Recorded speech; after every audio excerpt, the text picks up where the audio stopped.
Welcome to the Faster, Easier, Better show with your hosts Lee Silber and Ellen Goodwin.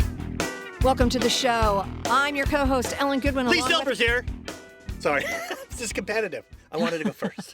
Well, you should have told me you wanted to go No, first. that would ruin it. All right. Well, this is episode 3 of the sub-7 habits of highly efficient people and what they do. And so today, what is the third habit of highly efficient people, Lee? Well, as I was explaining earlier, competitiveness. Ooh, that's an interesting thought. They're competitive. Yes, with themselves. Well, let's say a business is, they're the only ones that make a product, or they're so far ahead, they're not going to be the most efficient. They don't care. No. It's when you have a competitor that you're neck and neck with, and you're just always trying to better them. And I think we shouldn't compare ourselves to others, but what's the harm in trying to be better than somebody else, or to be better than our previous selves, in a way that pushes us to be more efficient? I'm just asking the Can't question. I be like Avis and just be number 2 and try harder? Sure, but you're trying harder. That's the key. That's the key, because yes, you are trying harder to be better. And We're be more number efficient. 2. We're number 2. Yeah, I don't know about that. And moving on. Well, I mean, may I crown you What? the timer queen? The timer queen. Yes, There you go. What's the point of a timer if you're not trying to beat the clock? That's true. That's competitiveness. How do That's you... Just tell us, how can the timer help us to be more efficient? the timer can help. Let's say you have a task that, I'm going to, I don't know. I'm going to clean my office. I get 20 minutes a day to bring my office back to where it needs to be to start the next morning. But hey, if I can get that done in 18 minutes today, maybe I'll try for 17 tomorrow. That gives me 3 more minutes to, hey, I can knock off a little early and my desk will be clean and I'll be excited to come into my office the next day. So I could just, try and do it faster, easier, and better. No, I mean, I would say the timer, the clock, deadlines all push us harder. So if we don't have those 3 things, you're not worried about how long it takes. You don't have some hard deadline to work for, or you're not using a timer to push you to do it faster. You are number 2. Exactly, because, and this is one of my favorite things, Parkinson's Law. And Parkinson's Law states that a task will expand to fill the time available for it. So if I gave myself an hour to clean my desk, it would take an hour. I would not be in any rush because I know it doesn't take that long. So I would be wasting time. So if I give myself that short deadline, 20 minutes, now it's 17 minutes.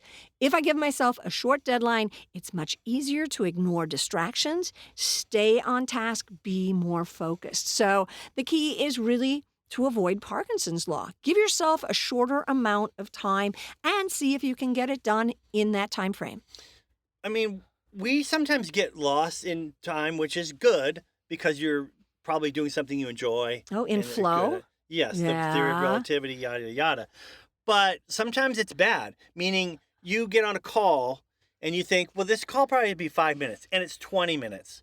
I just feel like we have to be more aware to try and beat our time in that, okay, every time I make this, a lot of people are doing meetings virtually, and, if we could just say, instead of an hour or 30 minutes, can we do this in 20?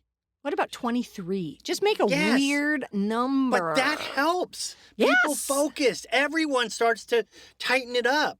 That's why we used to have offices with no chair for people to sit. Because when you're standing, you're probably going to want to get over whatever point you're trying to make quicker. And I think that helps. And, for me, competitiveness has always been using it as a way to push me to do my goals. So I have a goal, big goal.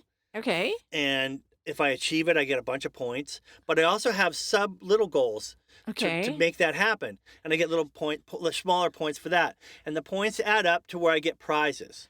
So it's a competition, but not with any. It says like the carrot instead of the stick. Right. So if you were to say, if I get this first step done, I get this prize or points, and it makes you. It just the fact that you have points. I'm a football guy, so it's like statistics. I love baseball cards and stuff. That's what started this whole thing. But what it really taught me is that if it's just like, okay, I do it, but I get to check it out. It's not enough. Right. I need more. And for me, and maybe someone else out there listening, you feel the same way. Tie some sort of a points-based or rewards-based system to getting things done. And not only will you try and get as many of them done, but give yourself a deadline too. Yeah. But you are more likely to want to work harder and faster because you want the prize. So do you have someone that double checks your work, or is it a total honor system with yourself? Total honor system. I would be disgusted with myself if I cheated on it. I would never do that. And you know what? If I look back on my life and say, well, how did this little schmeckle get to where he is now? It was that one thing alone. It was my competitiveness to want to be the best, to want to be that would meaning that I'm beating everyone. I know it sounds terrible to say, but I'm just going to say it. I want to win. I want to be the best. And not only that, I want to be the best that I can be. So those two things, the competitiveness has driven. Not everyone feels this way. I get it. Some people are like, well, I don't know. I don't really. So if that's the case, then just go back to the timer and try and do it a little faster. Because yes, not everyone, rah, I'm super competitive. That can turn some people off. You should see me playing pickleball. Oh, Lord. Yeah. No, I'm the youngest one there, and I'm 56. Nobody wants to see that. But no, so if you're not super competitive, don't scare yourself. Just set the timer and try and do something a little better, a little faster. That works. That is I think that's a wonderful habit of highly effective people. Yeah, we're not I don't want to. I would love to think that my pushing myself to be better than someone else pushes them too. And we're both rising to the top with me a little bit ahead. Thanks for listening. Be sure and be back with us next week for the 4th habit of highly efficient people.